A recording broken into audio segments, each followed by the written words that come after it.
सुखदा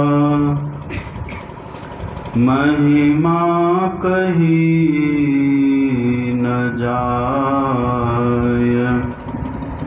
जो कुछ कहूँ तुम्हारी कृपा माते कछु न बसाय। श्री सद्गुरु महाराज की जय। श्री सद्गुरु महाराज की जय। श्री सद्गुरु महाराज की जय। अर्चनीय वंदनीय मुद मंगलमय साधु समाज, परम आदरणीय सत्संग प्रेमी महानुभावों, पूजनीय माताओं तथा भक्तिमती बहनों, आज हम लोगों ने शिव संहिता का पाठ सुना है। शिव संहिता में भगवान शंकर ने माता पार्वती को उपदेश किया है। ये माता पार्वती कौन है? पहले आपने सुना था कि नारद जी ने माता पार्वती के लिए कहा था मैना से कि हे मैना, मैना सत्य सुनहु मम बानी, और जगदम्बा तव सुता भवानी। हे मैना, मेरी बात को सुनो, मैं सच कहता हूँ, आपकी जो पुत्री है वह साक्षात जगदम्बा है, भवानी है। लेकिन मैंने यह भी कहा था आपको, ये सती जो पहले सती थी ना, जो अभी पार्वती है, यही पहले सती थी। और सती को भगवान शंकर से बहुत स्नेह प्रेम था। तब वो सती दक्ष की पुत्री थी। तुलसीदास जी लिखते हैं रामायण में, जन्मी प्रथम दक्ष गृह जाई, नाम सती सुंदर तनु पाई। ये पार्वती जी पहले दक्ष के घर में जन्म ली थी और तब इसका नाम सती था। लेकिन कुछ कारण हो गया था, कोई बात हो गई थी, कुछ अनबन हो गया था। और जब ये अपने पिताजी के यज्ञ में वहाँ हरिद्वार कनखल में थी, इनको भगवान शंकर का अपमान जैसा दृश्य लगा। इसलिए सती ने सोचा, मन में कहा कि ऐसा शरीर जिस पिता के द्वारा जन्म लिया है, और ऐसे पिता जो भगवान शंकर हैं, जो किन्हीं से बैर नहीं करते, विरोध नहीं करते, जो अवढरदानी हैं, आशुतोष हैं, ऐसे भगवान शंकर से खामखा ये विरोध करते हैं मेरे पिताजी, और ऐसे पिताजी के माध्यम से शरीर जन्म लिया है, इसको रखना उचित नहीं। ऐसा सती ने सोचा, और सोच करके सती तभी संकल्प कर लिया कि अब हमको मर जाना है। रामायण की कथा तो आप सब जानते हैं ना। और जब सती शरीर छोड़ने लगी है तो तुलसीदास जी लिखते हैं, सती मरत हरिसन बरु मांगा। सती ने मरने के समय भगवान हरि से वर मांगा, वरदान मांगा, और जन्म जन्म शिव पद अनुरागा। हे प्रभु, जन्म जन्म में मेरा प्रेम भगवान शंकर के ही चरणों में हो, ऐसी कृपा करिए, ऐसा वर दीजिए, वरदान दीजिए। और उसी वरदान के कारण तुलसीदास जी लिखते हैं, उसी वरदान के कारण तेही कारण हिमगिरि गृह जाई।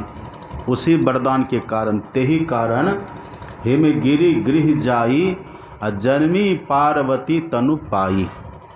ये पार्वती बनकर के जन्म लिया है। तब पहले क्या थी? ये पहले सती थी ना। अब पुत्री किनकी थी? दक्ष की पुत्री थी। अब दक्ष रहते कहाँ थे? इसी भारतवर्ष में हरिद्वार में कनखल, वहीं रहते थे। अब वहीं सती का जन्म हुआ था।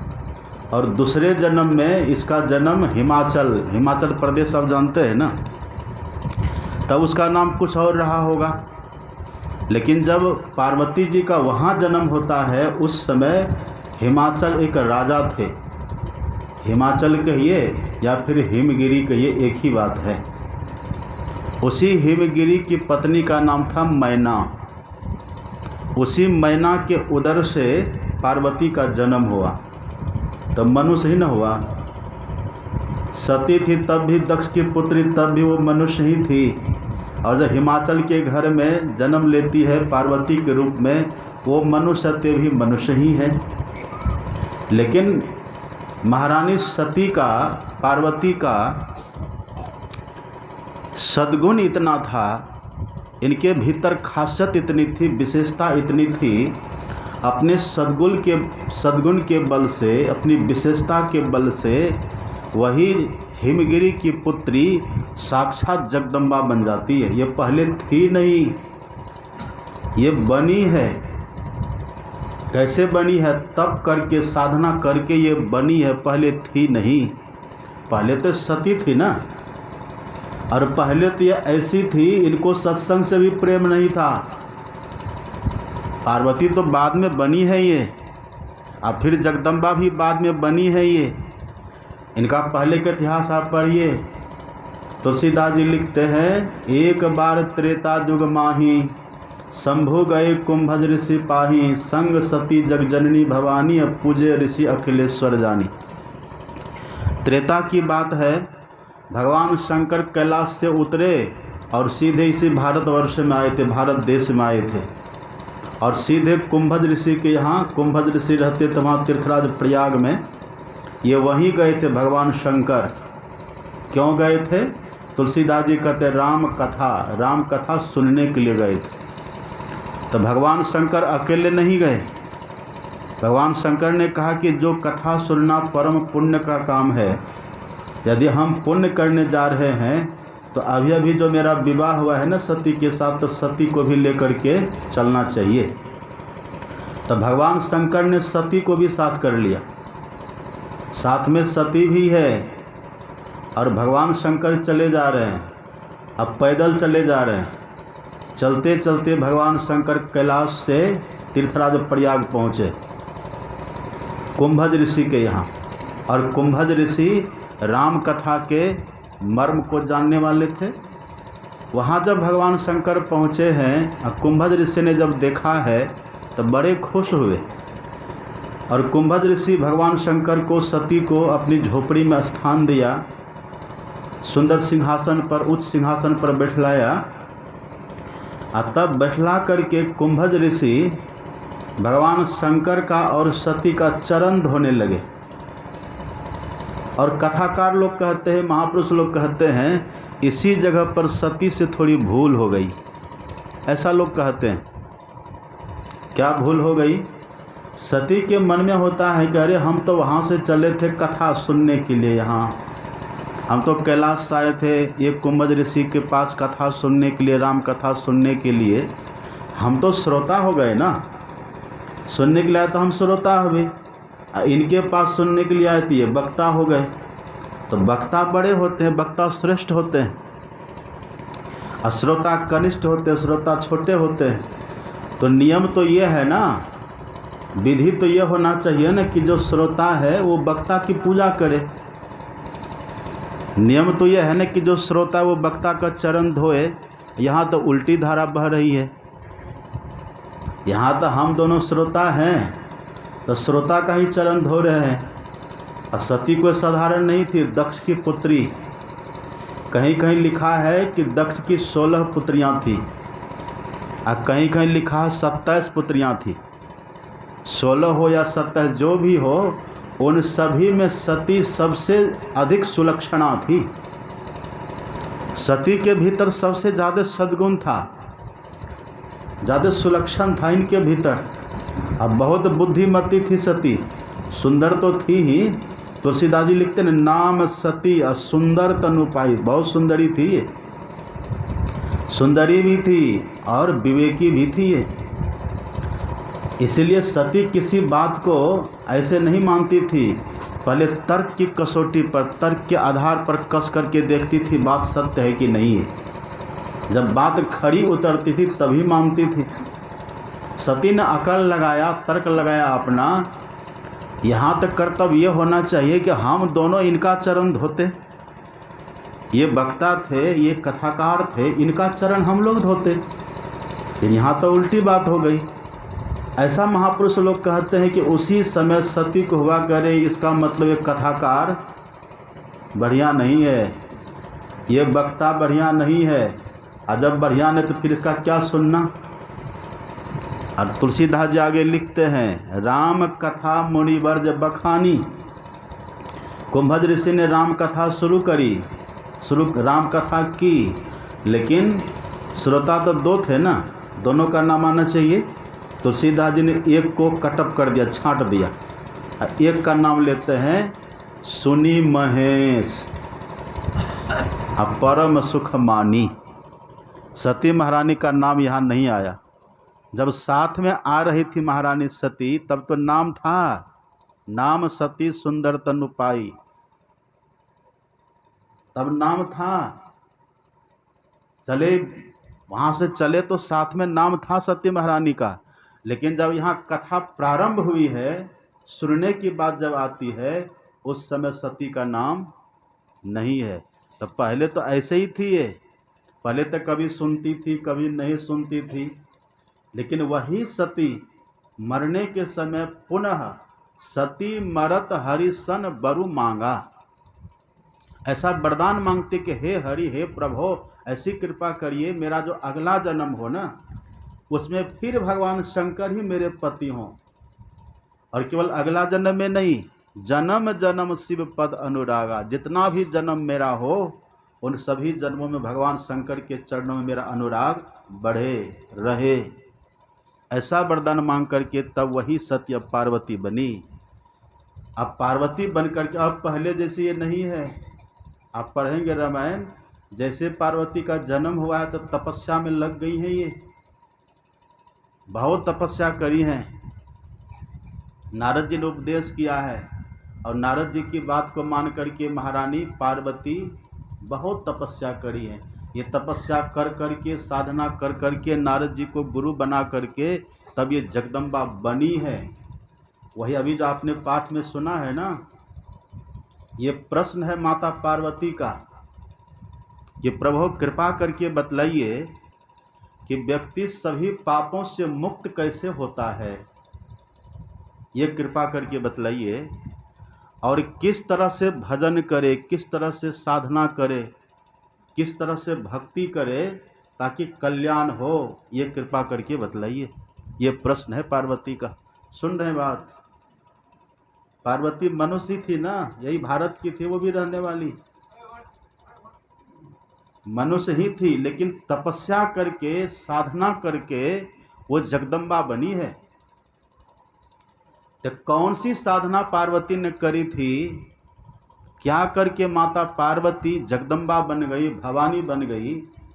और जैसे पार्वती की वंदना माता सीता ने करी है, आप पढ़ेंगे रामायण।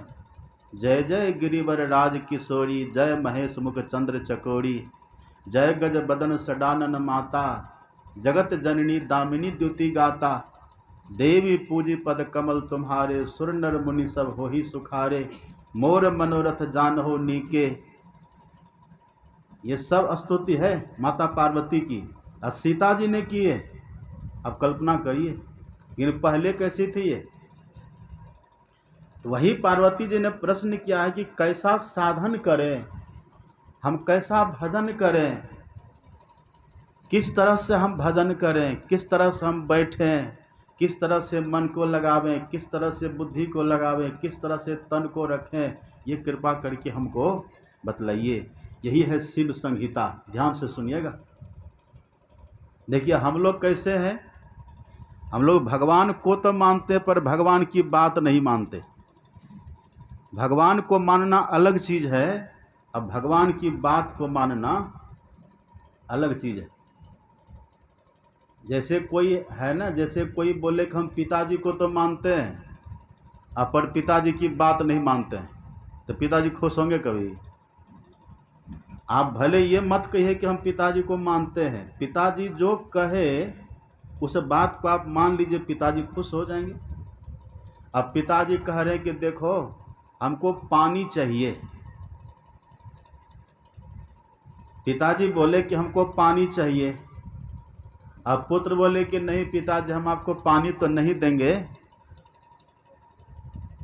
हम आपको पानी नहीं देंगे, हम आपको पान खिला देते हैं। तो खुश हो जाएंगे पिताजी? अरे हम जो कहते बात को मानो ना। ठीक है, तुम मेरे पुत्र हो, आज्ञाकारी हो, मानते हो, अच्छी बात है, लेकिन मैं खुश कब होऊंगा? जो मैं कह दूं वो करो, तब ना मैं खुश होऊंगा। ऐसे भगवान कहते हैं, लोग मुझे मानते तो बहुत हैं, बहुत मानते हैं। और मैंने पहले कहा था ना, इस संसार में जितने मानने वालों की संख्या भगवान शंकर के लिए है, उतने और किसी देवी देवता के लिए नहीं है। और आपको तो बढ़िया से पता होगा, ये बैद्यनाथ धाम में, देवघर में, आपसे ज़्यादा प्रमाण किसको मिलेगा? श्रावण के महीना देखिए, यहाँ 1 महीना, 1.5 महीना, 2 महीना तक क्या लोगों का तांता लगा रहता है, कितनी लंबी कतार। हमने तो देखा है, उधर तारापुर के जब गुजरते थे ना, तब उधर से लोग दंड बैठक करते हुए आ रहे हैं, मतलब ऐसे गिरते हैं, नाप करके दे जहाँ तक जाए, फिर वहाँ से खड़ी होकर के कितनी माताएं भी, पुरुष भी, फिर उठते हैं, फिर गिरते हैं। अब समझिए कितना समय उसको लगता होगा। सुल्तानगंज से चलते हैं, वहाँ से ऐसे ऐसे करते करते लोग चलते हैं। और डाक बम देखेगी नहीं, उसका समय का फिक्स होता है, इतना में पहुँचना है वहाँ, उसके लिए जितना स्पीड दौड़ना पड़े। और कितने को तो दौड़ते दौड़ते पैर में फफोला, तलवा में फफोला हो जाता है, कितने बीमार पड़ जाते हैं। लेकिन दौड़ते भी रहते हैं, चिलम भी चलता रहता है, दौड़ते भी रहते, बीड़ी भी धोपते रहते हैं, वो नहीं छूटता है। अब कहते रहते हैं बोल बम, कम्बे दुनिया खाए हम, एकदम चलते रहते हैं, मस्ती में चलते रहते हैं। ये बहुत अच्छी बात है, श्रद्धा है तब तो चलते हैं। अब कल्पना करिए, एक वो व्यक्ति है जो भगवान शिव के नाम पर नफरत करता है, एक वो व्यक्ति है जो भगवान का नाम सुनना नहीं चाहता, नास्तिक बना हुआ है, और एक वो व्यक्ति है जो बड़ी श्रद्धा से कांवर में जल भरता है और इतनी दूर की सफ़र तय करता है।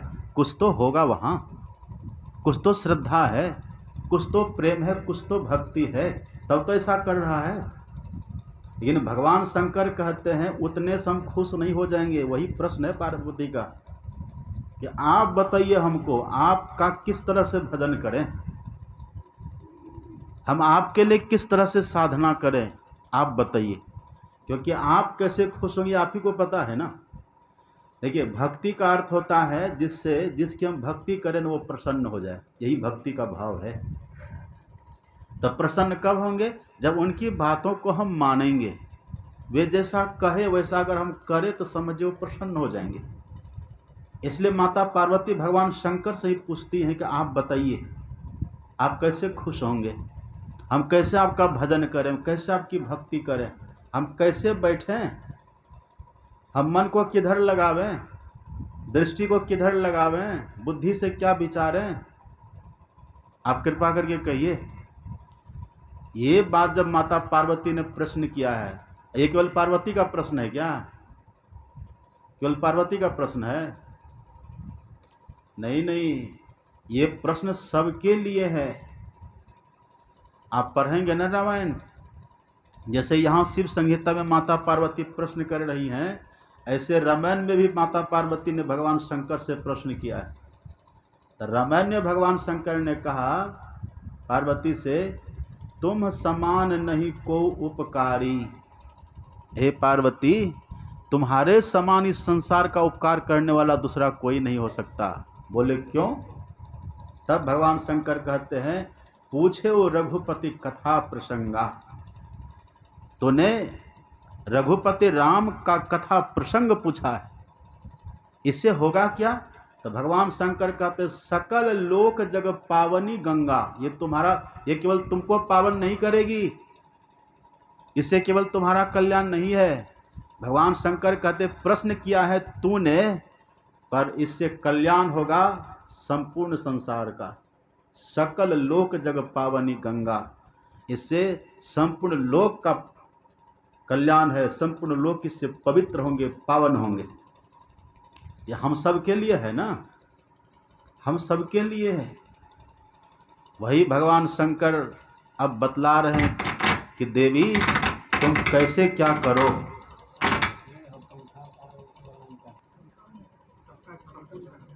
हम देखते हैं कि रोज श्रोता बदल ध्यान पर बैठने वाले पर बड़ी कृपा करते हैं। अब बैठेंगे तब तो, अकेला में बैठेंगे तो अकेला में वो लाभ नहीं होता। अकेला में बैठते हैं लोग, बैठते हैं, कभी बैठे बैठे सो जाते हैं, कभी चलते सोचते कि चलो थोड़ा लेट लेते, थोड़ा सो जाते हैं, बस वैसे में टाइम खत्म हो जाता है।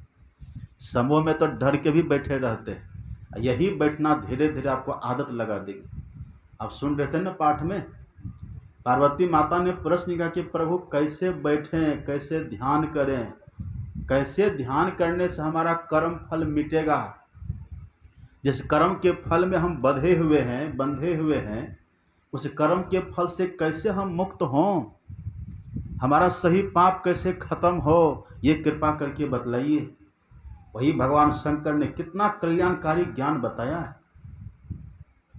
अब कल्पना करिए, भगवान शंकर ने कितना सुंदर कहा। भगवान शंकर कहते कि देवी अगर अपना कल्याण चाहती हो तो सबसे पहले बैठो। पहला शब्द का जो भगवान ने प्रयोग किया, नासनं सिद्ध सदृशम। हे देवी अगर अपना कल्याण चाहते हो, ये पार्वती तो माध्यम है मात्र, पार्वती के माध्यम से भगवान ने मनुष्य मात्र को उपदेश किया है, जिससे राम भगवान ने सबरी को निमित्त बना करके मनुष्य मात्र को भक्ति का उपदेश किया। ऐसे यहाँ भगवान शंकर पार्वती को निमित्त बना करके हम सबको कहा है। भगवान शंकर कहते सबसे पहले बैठो। कैसे बैठो? तो भगवान कहते सबसे बढ़िया आसन से बैठो, जो सबसे श्रेष्ठ आसन हो ना उस आसन से बैठो। जब बैठना है तो जैसे तैसे क्यों बैठो, ठीक से बैठो। कैसे बैठे? तब भगवान शंकर कहते सिद्धासन में बैठो। कैसे बैठो? सिद्धासन में बैठो। और भगवान शंकर ये कहते कि सिद्धासन सबसे बड़ा आसन है। पहले तो भगवान शंकर कहते बैठो, बैठेंगे तब न लाभ होगा। बैठे ने रास्ता काटा, चलते ने बाट न पाई, है कुछ रहनी गहनी की बाता, अब बैठा रहे चला पुनी जाता। ये अध्यात्म की बात है। संसार में तो जब आप चलेंगे तब दूरी तय होती है, रास्ता तय होता है, सफ़र हम करते हैं। इन अध्यात्म में इस तन को बैठा देना पड़ता है। अध्यात्म में आत्मा की प्रधानता है, अध्यात्म में मन की प्रधानता है, और संसार में तन की प्रधानता है। आप संसार में से तन को चलाते तब काम होता है, पर अध्यात्म में इस तन को बैठा देना होता है, तब आत्मिक लाभ होता है। तो भगवान शंकर कहते सबसे पहले तो बैठने का अभ्यास करो। बैठिए। अब कैसे बैठिए? तो भगवान शंकर कहते सिद्धासन से बैठिए। शंकर भगवान बोल रहे हैं, कहते ये सबसे बड़ा आसन है, सिद्धासन से बैठिए। अब सिद्धासन कहते हैं किसको? हम जो बैठे सिद्धासन से किसको कहते हैं? इसका खुलासा भगवान श्री कृष्ण ने किया है।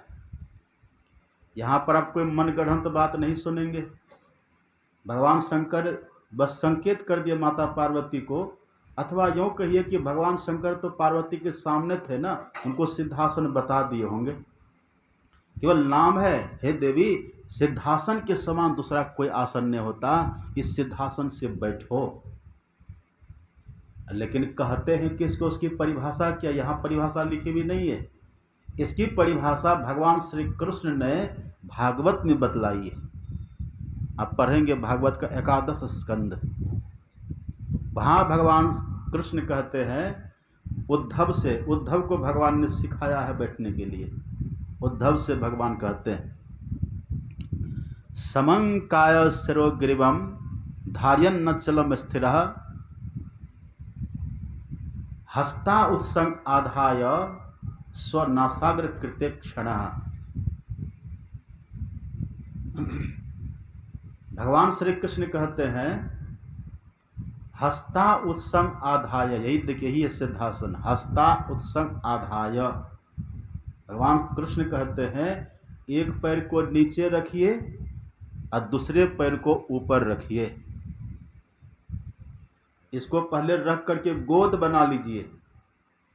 अब फिर उस गोद में एक हाथ को नीचे रखिए और दूसरे हाथ को ऊपर रखिए। भगवान कृष्ण ने नाम नहीं लिया, भगवान शंकर ने तो केवल आसन का नाम बोल दिया। अब भगवान श्री कृष्ण ने उसकी व्याख्या की, इतना बस कह दिया उद्धव को कि एक पैर को नीचे रखो और दूसरे पैर को ऊपर रखो, गोद बना लो, और उस गोद में फिर एक हाथ को नीचे रखो और दूसरे हाथ को ऊपर रखो। अब सवाल होता है किस हाथ को, किस पैर को नीचे रखें और किस पैर को ऊपर रखें, किस हाथ को नीचे रखें, किस हाथ को ऊपर रखें, ये बतलाते हैं दीक्षा के समय। कब बतलाते हैं? दीक्षा के समय। और हम अभी यहाँ देख रहे कि दीक्षा लिए हुए व्यक्ति भी जैसे तैसे बैठे हैं। तो ये बात भी आप हमेशा जो दीक्षा में आपको आसन बतलाया ना, आप हमेशा उसी आसन से बैठने का प्रयास करिए। यहाँ तक कि जब भोजन करिए ना, तब भोजन भी उसी आसन से बैठ के करिए। एक आदत बन जाएगी, बैठने की आदत लग जाएगी। कि ना आप तो कुर्सी छाप हो गए, बैठो तो कुर्सी पर बैठ के खाओ, खाने के लिए जाओ तो कुर्सी पर बैठ के खाओ। हम लोग भी कभी किसी के घर में जाते तो कुर्सी टेबल लगा देते हैं, हम कहते हम कुर्सी पर नहीं खाएंगे, या तो नीचे बिछा दीजिए या तो जहाँ पर हम रहते हैं ना चौकी पर वहीं टेबल लगा दीजिए, वहीं हम इसी पलथी में बैठ के तब खाते हैं। ये सिद्धासन है। भगवान शंकर कहते हैं कि हे देवी, ये सबसे बड़ा आसन है और यही आसन हम लोगों को सदगुरु महाराज जी ने बतलाई है। देखिए खोज कितनी बड़ी है, परंपरा देखिए आसन का। भगवान शंकर ने बताई यही बात, भगवान श्री कृष्ण ने बताई यही बात, और वही बात सदगुरु महाराज जी बताएं। इसलिए तो विश्वास होता हम लोगों को। यदि भगवान शंकर कुछ और बताते और भगवान कृष्ण और बताते और गुरु महाराज जी और बताते, तो मन में थोड़ा संदेह होता है गुरु महाराज जी ऐसा क्यों कहे। हाँ, तब ये होता मन में कि चलो गुरु महाराज जी ने जो कहा श्रद्धा से मान लो, ये कहते। लेकिन भीतर में एक खुद बुद्धि लगी रहती कि पता नहीं भगवान शंकर इतने बड़े देवों के देव महादेव, उन्होंने ऐसा कहा। अब भगवान श्री कृष्ण कृष्णम वंदे जगत गुरुम, है ना, भगवान श्री कृष्ण ने ऐसे कहा, लेकिन हमारे गुरु महाराज जी तो ऐसे नहीं कहे। ठीक है, श्रद्धा से मानते हैं, लेकिन भीतर में खुद बुद्धि लगी रहती, ऐसा क्यों, एक सवाल, एक जिज्ञासा मन में होती। लेकिन देखिए खोज देखिए कैसी है। यहाँ मन गढ़ंत तो कोई भी बात नहीं है। गुरु महाराज जी ने ये जो हम लोग आसन बताया है ना, यही सिद्धासन है। किस पैर को नीचे, किस पैर को ऊपर, किस हाथ को नीचे, किस हाथ को ऊपर, ऐसे भगवान शंकर कहते बैठिए। और सीधा होकर के भगवान शंकर कहते बैठिए। अब बैठ के क्या करिए? देखिए शिव संहिता में भगवान शंकर ने केवल 2 साधन का वर्णन किया है। यहाँ पर अभी केवल 2 साधन का वर्णन है। कौन सब? आपने सुना पाठ में, नासनं सिद्ध सदृशम न कुंभक सदृशम बलम न खेचरी समा मुद्रा न नाद सदृशो लयः। ये नाद की चर्चा आ गई ना। भगवान शंकर कहते कि नाद से बड़ा लय किसी और माध्यम से नहीं हो सकता। लय मतलब क्या? जीवात्मा का लय परमात्मा से, मन का लय, बुद्धि का लय, चित्त का लय, अहंकार का लय, सबका लय होने के बाद इस जीव का भी ईश्वर में मिल करके एक हो जाना। ये कैसे होगा? भगवान शंकर कहते हैं नाद के माध्यम से। और नाद किसको कहते हैं? जिसमें गाय बैल खाता है, नाद। नाद का अर्थ होता है सार शब्द। सार शब्द ध्वनि संग सुरत हो अकह में लीनी, अध्वनि अशब्द अनाम परम पद गति की भीनी। ये है द्वैत द्वंद्व सो रहित सो प्रभु पद पाई के, अरे हारे में ही सुरत न लौटई बहुरी न जन्मई आई के। यही सुरत लौटती नहीं फिर संसार में, परमात्मा से मिल करके एकम एक हो जाती है। भगवान शंकर कहते इसके लिए नाद सबसे श्रेष्ठ सुंदर साधन है। न नाद सदृशो लया। और आप पढ़ेंगे न तंत्र शास्त्र में, भगवान शंकर ने 1.25 लाख बताया है साधन। सदा शिवोक्तानि सपाद लक्ष्य लय वधानानि वसंति लोके नादानुसंधान समाधि में क मन्या महे तत्व पदम लया नाम। ये शंकराचार्य जी महाराज ने लिखा है।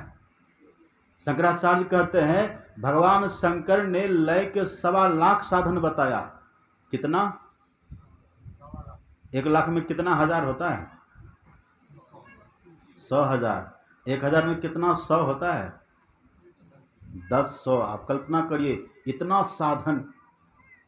भगवान शंकर ने कहा ये साधन करो, ये नहीं तो फिर ये करो, ये नहीं तो फिर ये करो, ये नहीं तो फिर ये करो। 1.25 लाख में कोई भी करो।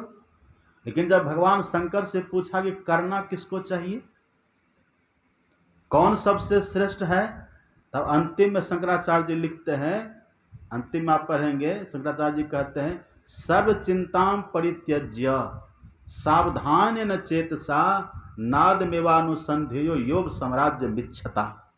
ये रिजल्ट सुना दिया। सभी चिंता को छोड़ दो, ये करे कि वो करे, सब चिंता छोड़ो, निश्चिंत हो जाओ और निश्चिंत हो करके नाद साधना करो, नादानुसंधान की साधना करो। भगवान शंकर रिजल्ट सुना दिए। ये शंकराचार्य जी लिखते। 1.25 लाख है और 1.25 लाख में भगवान शंकर ने पहले कहा कि जो आपको अनुकूल लगे ना वो करिए। अब बताने वाले को तो ज़्यादा न नॉलेज होगा कि कौन सबसे बढ़िया है कि नहीं। जिसका जो प्रोडक्ट होता है ना उसको उसके बारे में ज़्यादा पता होता है। बिस्किट जो बनाते हैं ना तो तरह तरह के बिस्किट होते हैं, लेकिन सबसे बढ़िया बिस्किट कौन बताएगा? जो बनाया है उसको पता है ना। हम लोग जब पहले जाते थे ना दुकान में तो कहते थे बिस्कुट दीजिएगा, तो कहते थे कौन बिस्कुट लोगे? तो हम कहते थे जो आपकी दृष्टि में सबसे बढ़िया है वो दीजिए, क्योंकि हमको ये लगता था कि इनको ज़्यादा पता होगा, क्योंकि ये रात दिन यही काम करता है ना। ऐसे ही भगवान शंकर को ये पता है, क्योंकि ये उनका निर्मित है, उनके द्वारा ये खोज क्या हुआ है। इसलिए भगवान शंकर कहते हैं न नाद सदृशो लयः, ये नाद से बढ़िया दूसरा कोई साधन नहीं है। और दूसरा क्या बताए? आपने सुना पाठ में, इह स्थितः सदा योगी कुर्यान ध्यान निरंतरम तदा करोति प्रतिमा पूजा प्रति जापम अनर्थवत यह करोति सदा ध्यानम आज्ञा पद्मस्य गोपितम। यह करोति सदा ध्यानम। कौन सा ध्यान? आज्ञा चक्र का ध्यान। इसी को कहते बिंदु ध्यान। क्या कहते हैं? बिंदु ध्यान। ऊपर में कौन ध्यान हो गया? नाद ध्यान। नाद ध्यान और नीचे हो गया बिंदु ध्यान। ये दो ही हुआ ना। अभी जो आपने पाठ में सुना इसी दो की चर्चा है भगवान शंकर ने करी। और हम लोग रोज क्या गाते हैं स्तुति में? याद करिए, सुबह भी गाते हैं और शाम भी गाते हैं, प्रतिदिन गाते हैं, और अपराह्न में भी गाते हैं, रात में भी गाते हैं। सब संतन की बड़ी बलिहारी उनके स्तुति के विधि कीजिए, मोरी मति अति नीच अनारी, सब संतन की बड़ी बलिहारी। अब आगे क्या है? बिंदु ध्यान विधि नाद ध्यान विधि सरल सरल जग में प्रचारी। देखिए जो उपदेश भगवान शंकर माता पार्वती को कर रहे हैं, बस अकेले है वहाँ पार्वती, कोई नहीं है, अकेले। तब वहाँ भगवान शंकर उपदेश कर रहे हैं। तो जो उपदेश भगवान शंकर ने अकेले माता पार्वती को किया है, वही उपदेश हमारे सदगुरु महाराज जी ने लाखों की संख्या में करते थे। और मेरे ख्याल से कुंभ को यदि छोड़ दीजिए ना, कुंभ का मेला, कुंभ के मेला को छोड़ करके जितनी भीड़ संत मत में होती है ना सत्संग में, इतनी भीड़ कहीं किसी के सत्संग में नहीं होती है। लाखों की भीड़ होती है। और अब तो कुछ कम होने लगी भीड़, क्योंकि अब दलबंदी बहुत दल हो गया ना। अब पहले जब गुरु महाराज का सत्संग होता था वो ज़्यादा कोई खास व्यवस्था तब नहीं हुआ करती थी, लेकिन लोग कीड़ा मकोड़ा की तरह उमड़ पड़ते थे। लाखों की संख्या होती थी लोगों की, और सब बैठ के करते थे। सब संतन की बड़ी बलिहारी, बिंदु ध्यान विधि नाद ध्यान विधि सब करते थे। कल्पना करिए जो भगवान शंकर यहाँ कैलाश पर माता पार्वती को बता रहे थे, उसी ज्ञान को सदगुरु महाराज जी ने ढोल पीट करके पूरे संसार में फैला दिए। तभी तो कहते हैं ये ढोल पिटाए सुनाए दिया गुरु साहब बाबा देवी ने। थे अंध बने फिरते बाहिर, अंतर पथ भेद न थे जाहिर, हमें बोध ही बुझाए सुझाए दिया गुरु साहब बाबा देवी ने। कितना विश्वास होता है। अगर ये विश्वास जम जाए न मन में, ये विश्वास भी ऐसा संस्कार देगा हमको कि बारंबार मानव का तन ही मिलेगा, बारंबार मिलेगा। लेकिन पहले सुनेंगे समझेंगे तब ना। एक सत्संगी को हमने पूछा कब दीक्षा लिए, कहा बाबा 35 साल हो गया। अच्छा 35 साल हो गया, हाँ। तब हम पूछे कि विषय कितने प्रकार का होता है, कहा 5 प्रकार का। कौन सा? झूठ, चोरी, नशा, हिंसा, व्यभिचार, ये विषय है 5, यही विषय है। और दीक्षा कितना लिया हो गया, कितना दिन? 35 साल। विषय का पता नहीं है, विकार का पता नहीं है, पाप का पता नहीं है, बस केवल दिन गिनते, वर्ष गिनते हैं। यहाँ पर हम देखते रोज श्रोता बदलता है। कल वाला श्रोता आज गायब है और आज वाला श्रोता शायद कल गायब हो जाए। ऐसा यहाँ पर होते रहता है। एक तो हम देखे कल एक सबसे आश्चर्य की बात यह है कि मालिक सब भी गायब है। हमारे सीताराम बाबू देखिए वो भी गायब है। आश्चर्य। जिनको यहाँ 24 घंटा रहना चाहिए वो कहते मेरे बिना देवघर नहीं चलेगा। नहीं, ये सब भ्रम को हटाइए, हटा करके अगर इसको दिमाग में बैठा भी लेंगे ना, बड़ा लाभ है। भगवान शंकर कहते हैं कि देवी सिद्धासन से बैठो, और हम लोग को गुरु महाराज क्या कहते हैं? गुरु महाराज कहते हैं धर गर मस्तक सीधी साधी आसन आसीना, अब बैठी के चखुमुख मुनि इष्ट मानस जप ध्याना। एकदम होगा वही बात। कितना सुंदर है। गुरु महाराज कहते तुम सीधा होकर धरगर मस्तक को सीधा करके बैठिए, सिद्धासन लगा करके बैठिए, और बैठ करके करें क्या? देखिए यहाँ तो भगवान शंकर मात्र 2 ही चीज बताए, अब पर करते थे 4 चीज, 4 काम करते थे भगवान शंकर। और जितने महापुरुष वे सब 4 काम करके ही महापुरुष हुए। आप पढ़ेंगे ना, आप वेद पढ़िए। हमारे गुरु महाराज ने वेद मंत्र दिया ना सत्संग में, पहला वेद मंत्र पढ़िए, उसमें 3 काम का वर्णन है, बुद्धि योग, मानस योग और अग्नि की ज्योतियों का योग। दूसरा मंत्र पढ़िए, उसमें है नाद योग। मिला के 4 हो गया कि नहीं? 4 हो गया। आप और पढ़िए, रामायण में पढ़िए, जब काकभुसुंडी के लिए माता पार्वती ने प्रश्न किया है कि हे प्रभु ये काकभुसुंडी पक्षी रह करके इतने बड़े संत कैसे हो गए, ये पक्षी होकर कितने बड़े भक्त ये भक्ति कैसे पा लिए? तब भगवान शंकर ने कहा था कि हे देवी वो 4 काम करते थे। क्या सब करते थे? बट तर कह हरि कथा प्रसंगा, आवही सुनहि अनेक विहंगा, पाकर पीपर तरुतर ध्यान सुधरई, जाप यज्ञ पाकर तर करई, आम छाह कर मानस पूजा, तज हरि भजन काज नहीं तुझे। 4 काम है। वहाँ भी 4 पेड़ था ना, 4 पेड़ के नीचे बैठ के 4 काम करते थे। सुन रहे न सब? यहाँ है कि नहीं पंडाल में? 4 पेड़ और 4 पेड़ के नीचे बैठ के 4 काम करते थे। कौन सब करते थे? पहला करते थे जप, पाकड़ पेड़ के नीचे बैठ के जप करते थे, और आम पेड़ के नीचे बैठ करके मानस ध्यान करते थे। अब पीपल तर पेड़ के नीचे बैठ करके ध्यान करते थे, बिंदु ध्यान और नाद ध्यान करते थे। अब बट वृक्ष के नीचे बैठ करके सत्संग करते थे। वही है। अब भगवान शंकर क्या करते थे? आप पढ़ेंगे रामायण। पार्वती माता कहती है तुम पुनि राम राम दिन राती, सादर जपहु अनंग अराती। एक कामदेव के शत्रु, आप भी रात दिन बैठ करके राम राम का मंत्र जप करते रहते, जप करते थे भगवान शंकर भी। और दूसरा काम क्या करते थे?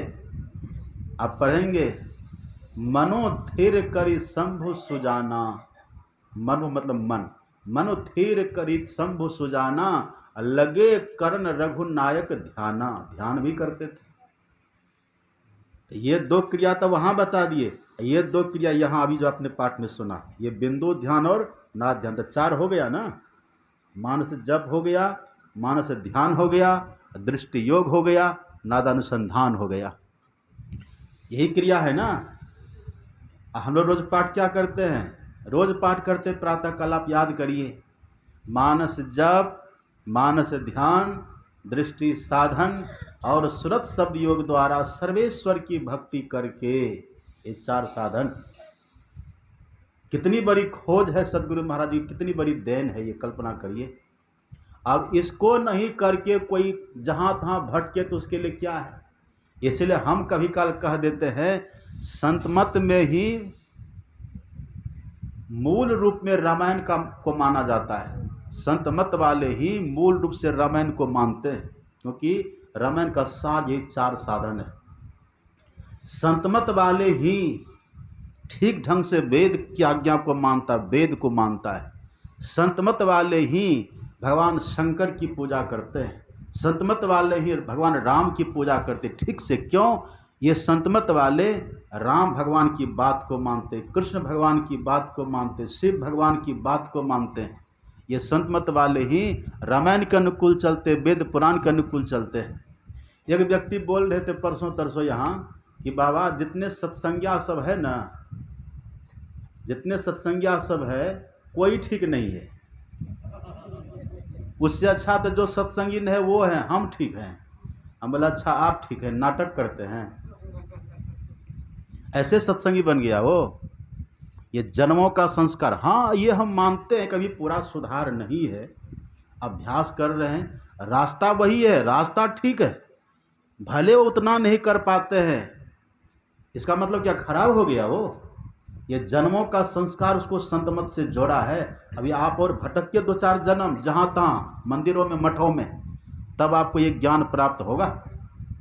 संत मता बिनु गति नहीं, सुनो सकल दे कान, जो चाहो उद्धार को बनो संत संतान। ठीक है, नहीं कर पाते, लेकिन अभ्यास तो उनके जारी है। अभ्यास में तो लगे हुए हैं। बच्चे विद्यालय पढ़ने जाते, एक ही बार में PhD कर लेता है वो। अब कोई मिडिल स्कूल में पढ़े, बोले कि ये जो पढ़ता है ना, इसको कुछ आता ही नहीं है।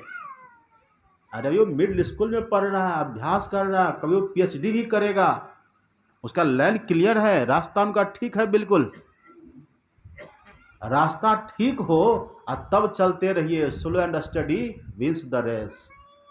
बड़े धीरे धीरे पर लगातार चलिए तो पहुंच जाइएगा। अब किसी को मन है जाने का दिल्ली, अब बैठ गया है उधर जाकर के कलकत्ता के ट्रेन में, तो दिल्ली पहुंच जाएगा? ट्रेन आपका गलत, आपने ट्रेन का चुनाव ही गलत कर लिया है। साधना की पद्धति आपकी गलत हो गई। साधना की पद्धति को ठीक करिए ना। जो राम भगवान कहते हैं, जो कृष्ण भगवान कहते हैं, केवल आप ये कहते हैं कि राम भगवान को मानते हैं, उनकी बात को आप मान ही न रहे। शंकर भगवान को मानते हैं, शंकर भगवान की बात आप मान ही न रहे। कौन है इधर?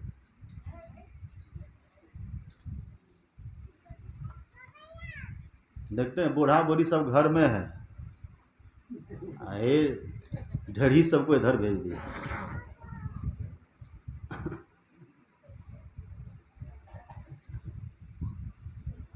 इसलिए विश्वास जम जाना चाहिए। सुनने से विश्वास जमता है। भगवान शंकर कहते कि हे देवी, सिद्धासन से बैठो और ध्यान करो। यह करुति सदा ध्यानम। ध्यान करो। कहाँ ध्यान करो? आज्ञा चक्र में ध्यान करो। अब देखिए, जैसे भगवान शंकर आज्ञा चक्र में ध्यान करने की बात कहते हैं ना, तो भगवान श्री कृष्ण ने नासाग्र में ध्यान करने की बात कही है। संप्रेक्ष नासिकाग्रम स्वम दिशश्चान अवलोकयन। एक ही बात है। नासाग्र कहिए फिर आज्ञा चक्र कहिए, एक ही बात है। तो वही भगवान शंकर कहते आज्ञा चक्र में ध्यान करो। अब आज्ञा चक्र है कहाँ, किधर है? कोई कहते यहाँ है, कोई कहते यहाँ है, कोई कहते यहाँ है, कोई कहते यहाँ है। अब किधर है? इसका खुलासा होता है दीक्षा में। एक शिष्य थे हमारे सदगुरु महाराज जी के, उनका नाम था पूज्य भुजंगी बाबा, पाटन में रहते थे। गुरु महाराज जी से दीक्षा लिए थे। उन्होंने कहा कि मैंने 52 बार गुरु महाराज जी से सुना है दीक्षा देते हुए, तब अब समझ में आता कि आज्ञा चक्र किधर है। यहाँ तक लोग दीक्षा के समय मंत्र देते हैं कुछ हो, उधर वो कहते हैं कुछ हो।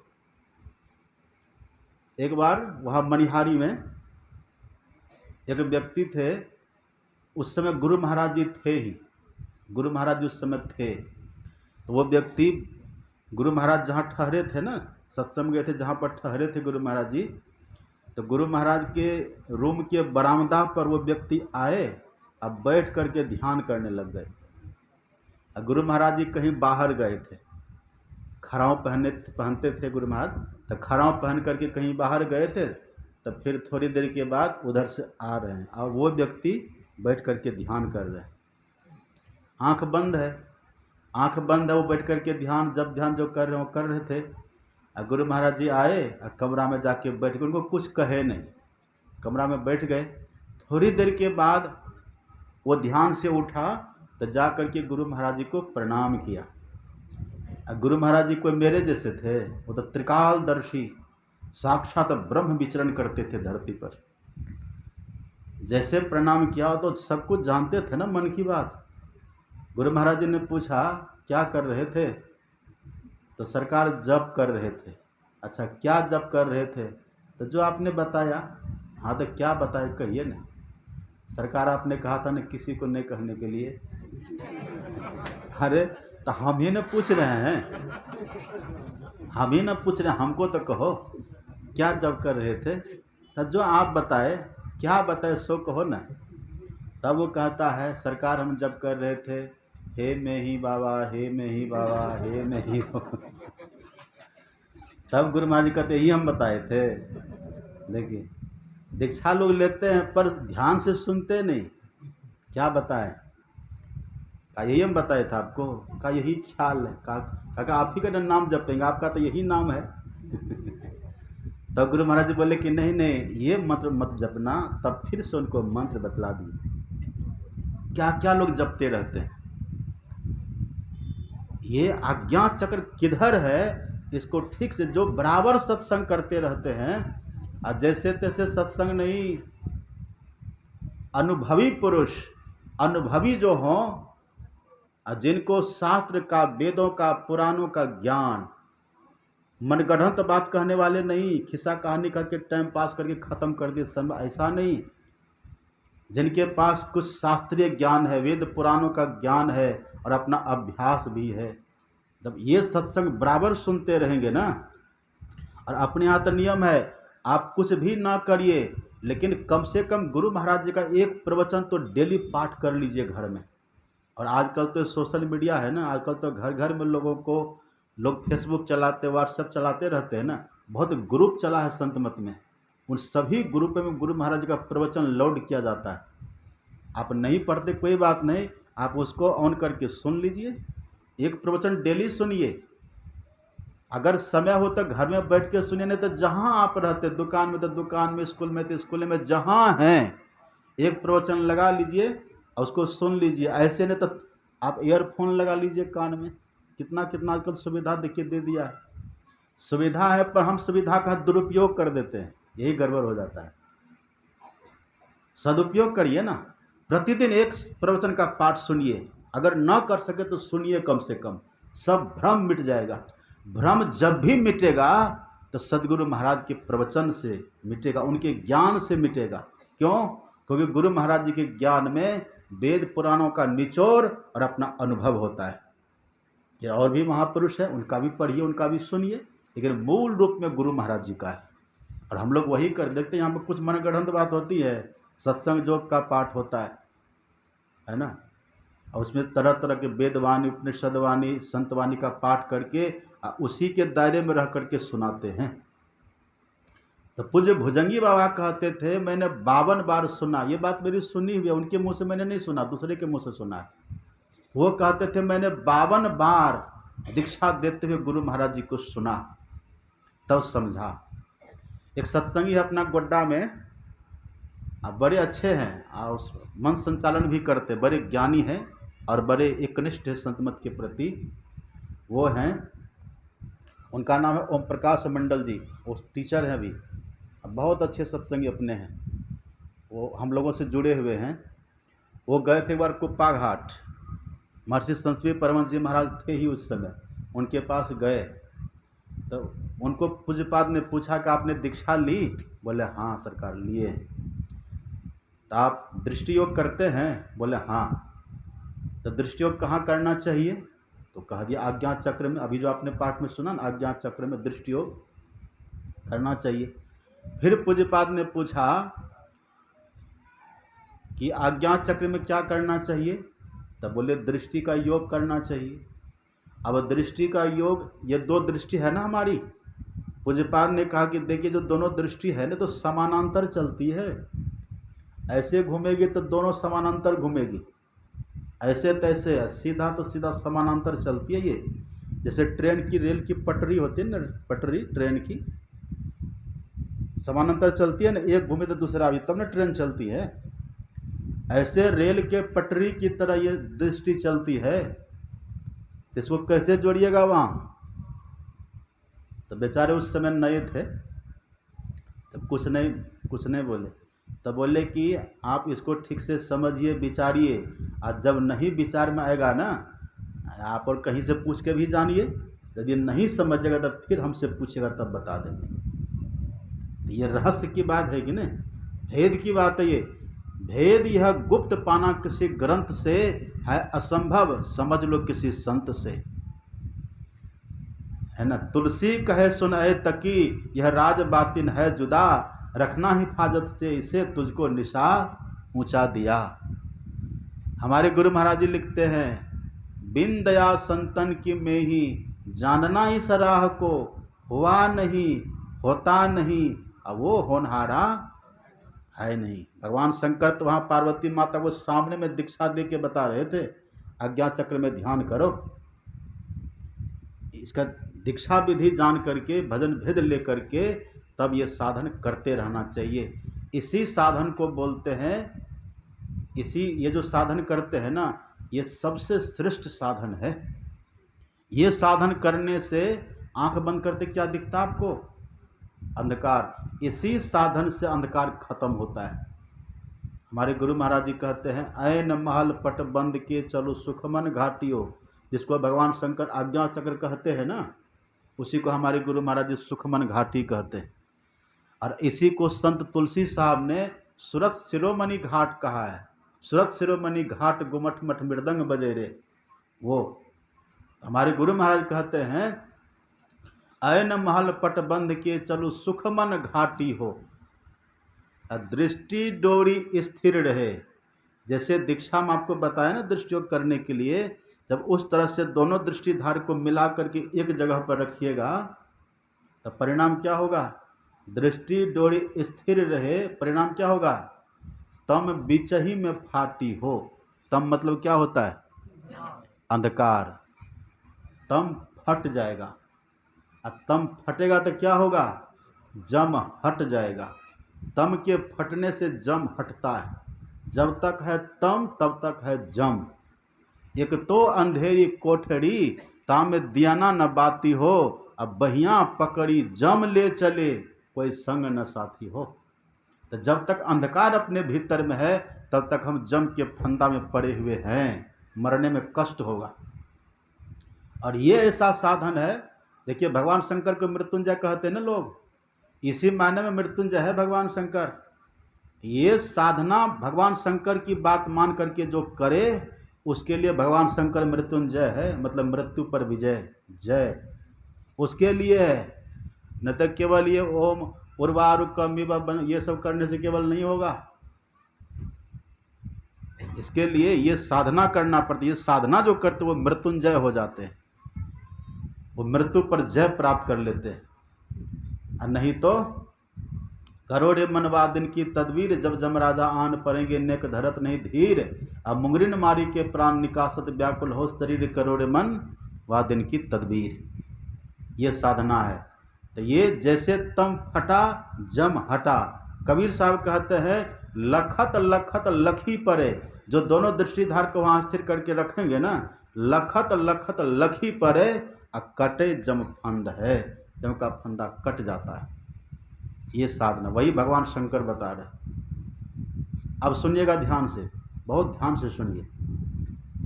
एक बात माता पार्वती ने पूछी। यहाँ माता पार्वती ने पूछा कि प्रभु एक बात बताइए, कोई व्यक्ति ये आज्ञा चक्र का ध्यान कर रहा हो, मतलब सुषुम्ना में दृष्टियों की साधना कर रहा हो, ध्यान कर रहा हो, अब फिर वो व्यक्ति ध्यान करना छोड़ करके फिर से बाहरी पूजा पाठ में लग जाए,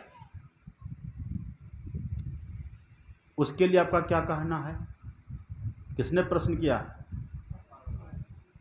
माता पार्वती ने। किन से?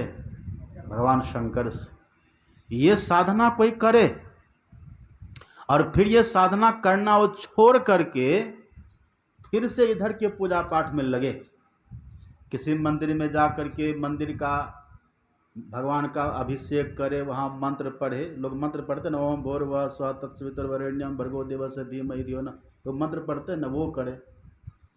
या फिर बाहरी पूजा पाठ में धूप दीप नैवेद्य ये सब करने लगे। ध्यान करने का समय है पर ध्यान करना छोड़ करके ये सब काम में लग जाए, उसके लिए आपका क्या कहना है? या फिर ये ध्यान करना छोड़ करके कांवर लेकर के चल दे श्रावण में, ये भी बाहरी है ना, इसके लिए क्या कहना है? तब भगवान शंकर देखिए कितना सुंदर, अभी पाठ में आपने सुना था। भगवान शंकर कहते, हे देवी, इहि स्थितः सदा योगी कुर्यान ध्यान निरंतरम। हे देवी, जो योगी बन गया, योगी मतलब ये योग साधन जो करने लग गया, योगी बन करके जो ध्यान करने लग गया। योगी का कोई वेश होता है क्या? योग न खिंथा योग न दंडे योग न भस्म चढ़ाइए, ये योग नहीं हुआ। तब एक दृष्टि करी समसरी जाने जोगी कहिए सोई। चाहे कोई भी वेश क्यों ना हो, अगर आप ये काम दृष्टियों की साधना कर रहे तो आप योगी हैं। पुरुष है तो योगी और माता है तो योगिनी। भगवान शंकर कहते जो योगी है, अगर वो योगी ध्यान कर रहे हैं, इह स्थितः सदा योगी कुर्यान ध्यान निरंतरम, जो निरंतर ध्यान करते रहे। तदा करोति प्रतिमा पूजा प्रति जापम अनर्थवत। भगवान शंकर बोल रहे हैं, यदि ये करना कोई छोड़ करके फिर से प्रतिमा पूजन और प्रतिमा के प्रति जप, मंत्र जप लोग करते हैं ना, वो करने लगे तो भगवान शंकर कहते ये अनर्थ है। अनर्थ क्या कहते हैं? अनर्थवत। ये भगवान शंकर के मुख से निकला हुआ शब्द है। तदा करोति प्रतिमा पूजा प्रति जापम अनर्थवत। हे देवी, वो अनर्थ है। अनर्थ किसको कहते हैं? एक होता है सार्थक, है ना, एक होता है व्यर्थ, एक होता है अनर्थ। सार्थक किसको कहते हैं? जिसके करने से अच्छा फल मिले, वो सार्थक है। जिसके करने से लाभ मिले, वो सार्थक है। और व्यर्थ किसको कहते हैं? जिसके करने से कोई फल ही ना मिले, उसको क्या कहते हैं? व्यर्थ है वो। और अनर्थ किसको कहते हैं? जिसके करने से संकट आ जाए। देखिए भगवान शंकर के शब्द पर ध्यान दीजिए आप। जिसके करने से संकट आवे, जिसके करने से कोई न कोई विघ्न हो जाए, बाधा आवे जीवन में, संकट आवे जीवन में, वो अनर्थ कर्म है। तो भगवान शंकर कहते जो ये काम कर रहे थे पहले से, ये तो बहुत ऊंचाई की बात है, ये बहुत ऊंचे दर्जे की बात है। अब ये ऊंचे दर्जे का काम करना छोड़ करके फिर से नीचे दर्जे पर आ जाए। अब जैसे देखिए, जैसे कोई व्यक्ति मैट्रिक की पढ़ाई कर रहा है, हाई स्कूल की पढ़ाई कर रहा है ना, हाई स्कूल में पढ़ रहा है, मैट्रिक की पढ़ाई कर रहा है, पास होगा तो कहाँ जाएगा? कॉलेज में जाएगा। अब वो व्यक्ति क्या करे, मैट्रिक पढ़े, अब फिर मैट्रिक की पढ़ाई छोड़ करके प्राइमरी में आकर के फिर से पढ़ने लगे। अब क्या कहिएगा? कैसा मूर्ख बच्चा, ये 9-10 साल पीछे चला गया। अनर्थ कर दिया ये। अरे 9-10 साल का तुम्हारी मेहनत थी, उसको तूने धूल में मिला दी, कहेंगे कि नहीं? अनर्थ हुआ कि नहीं वो? अब फिर इतने दिन की मेहनत उसको करनी पड़ेगी, फिर सब कुछ करेगा, फिर से एग्जाम देगा, फिर से पास करेगा, फिर से पढ़ेगा, फिर से ये चलेगा, अनर्थ हो गया। इसीलिए भगवान शंकर कहते जो इतने ऊंचे दर्जे पर आ गए, कितना पुण्य किए थे, कितना व्रत किए थे, कितना त्योहार किए थे, कितना दान किए थे, कितना हवन किए थे, कितना यज्ञ किए थे, उसके प्रताप से आपको ये विधि, ये युक्ति मिली और आप करने लग गए। अब फिर उसका तिरस्कार करके ले लिए कांवर, अब बोल बम चल दिए बाबा धाम। तो भगवान शंकर कहते ठीक है तुम मेरे लिए करते हो, लेकिन तुम ऊंचाई से नीचे गिर गया, ऊपर से नीचे आ गया, तुम ज़्यादा करीब थे मेरे, अब दूर चला गया, है ना। इसलिए भगवान शंकर कहते अनर्थवत, ये अनर्थ हो गया। देखिए भगवान शंकर तो इतना कहे ना, आप पढ़िएगा उत्तर गीता, उत्तर गीता में भगवान श्री कृष्ण ने अर्जुन को सुनाया है, आप पढ़ करके देखिए। वहाँ पर भगवान श्री कृष्ण कहते हैं कि अर्जुन, पहले तो भगवान ने गीता में उपदेश किया है ना, सोचो देशे प्रतिष्ठाप्य स्थिर मासनमात्मनम नाति नीचम नाति उच्चम चला जिन कुशोत्तरम। हे अर्जुन, पवित्र स्थान में जाओ, आसन बिछा करके बैठो और अपने भीतर नासागर का ध्यान करो। भगवान ने पहले कह दिया, लेकिन अर्जुन ने क्या कहा था कि प्रभु ये मुझसे होने वाला नहीं है, क्योंकि चंचलम ही मन कृष्ण परमाथि बलवत दृढ़ तस्याहम निग्रह मन वायु सुदुष्करम। है श्री कृष्ण, ये मन बड़ा चंचल है, इसको बस में रखना बड़ा कठिन है, ये मुझसे नहीं होगा। तो अर्जुन क्या करते थे, वो तीर्थों में जाते थे, है ना, बाहरी पूजा पाठ में लगे रहते थे। तो भगवान कृष्ण ने एक बात कह दी, वहाँ पढ़िएगा। भगवान श्री कृष्ण कहते रे तू जो तीर्थ में जाता, तीर्थ में क्या है? भगवान कहते तीर्थानी तोय रूपाणी, तीर्थ में क्या पानी है, तोय मतलब होता है पानी, पानी है वहाँ। तीर्थानी तोय रूपाणी देवान पाषाण मृणमयान, तो जो मंदिरों में जाता वहाँ क्या है, वहाँ जो मूर्तियाँ हैं वो जो देवताओं की मूर्ति है क्या है वहाँ? तो देवान पाषाण मृणमयान, पाषाण कहते पत्थर है, मृण कहते मिट्टी को, मृणमयान मिट्टी से बनी मूर्ति है, पत्थर से बनी मूर्ति है, वहाँ तो जाता है। हे अर्जुन योगिनो न प्रपद्यन्ते आत्मध्यान परायणा। अगर कोई योग करने लग जाए ना, योगी बन जाए, तो उनको ये सब के पीछे नहीं जाना चाहिए। कौन बोले बात? कृष्ण भगवान। अब भगवान शंकर ने तो कह दिया कि नहीं तो जाना ही चाहिए, अगर जग गया तो अनर्थ हो गया। विश्वास हो रहा आप लोगों को? हो रहा है विश्वास? लगता है गुरुनंदन बोल रहा है, गुरुनंदन बोल रहा है। भगवान कृष्ण की बात वही भगवान यहाँ शंकर सुना रहे। ये काम बड़ी तन्मयता से करिए। हाँ, यही काम भगवान शंकर तो यहाँ बैठने के लिए कहते, खुद करते भी थे। आप पढ़िए ना रामायण, शंकर सहज स्वरूप सम्हारा, लगी समाधि अखंड अपारा, है ना, बीते संवत सहज 87। समय 2-4 दिन आगे पीछे जो हो वो होगा। और एक अधिवेशन यहाँ हर साल, ये 2 कार्यक्रम यहाँ हर साल होगा। उसके बाद ये सब नवरात्रि दुर्गा पूजा आ रही है ना, पूरे गांव का लोग सब यहाँ करके बैठ के ध्यान करिएगा। कोई महात्मा को बुला लीजिएगा बाहर से, हम तो नहीं आएंगे, आप किसी और महात्मा को बुला लीजिएगा। इस साल में 2 बार हम यहाँ ज़रूर आएंगे, एक बार 15 दिन के लिए, एक बार 2-3 दिन के लिए, और बीच में भी आते जाते रहेंगे। लेकिन जैसे नवरात्रि पूजा का समय, और नवरात्रि में आप लोग ध्यानाभ्यास करिए, शिवरात्रि में करिए, जब भी मौका मिले यहाँ सब आकर के बैठ के करते रहिए, और भी महात्माओं को बाहर से बुलाते रहिए, करते रहिए इस तरह से। ये जो उसकी कितनी महिमा है। भगवान शंकर ने तो यहाँ तक कहा दिया, अश्वमेध सहस्राणी वाजपेय शतानी च असुषुम्ना ध्यान लेसस्य कलांग नारहंती षोडशीम। भगवान शंकर कहते हैं चाहे कोई हजारों अश्वमेध यज्ञ करे और सैकड़ों वाजपेयी यज्ञ करे, उसका जो फल है ना, वो ध्यान के 16वें भाग के बराबर भी नहीं है। भगवान शंकर का वचन है ये। बोलिए प्रेम से श्री सद्गुरु महाराज की। वो काम यहाँ पर होता और होता रहेगा। अब अगर आप चाहें कि हम अश्वमेध यज्ञ करावे तो करा पाइएगा। यज्ञ का तो आप शायद अर्थ भी नहीं जानते होंगे कि क्या होता है। वाजपेयी यज्ञ में घोड़ा को जिलाया जाता है, मरे हुए घोड़ा को मंत्र के माध्यम से, वो कोई कर ही नहीं पाएंगे। अश्वमेध यज्ञ के लिए है कि भगवान श्री राम ने किया था, पर लव कुश ने उनको भी बाधा डाल दिया, सफल नहीं हो सके करने में। लेकिन भगवान शंकर कहते कि मान लीजिए कोई करने में सफल हो जाए, तब भी 1000 अश्वमेध यज्ञ और सैकड़ों वाजपेयी यज्ञ का जो फल है ना, वो फल भी इस ध्यान के 16वें भाग के बराबर भी नहीं है।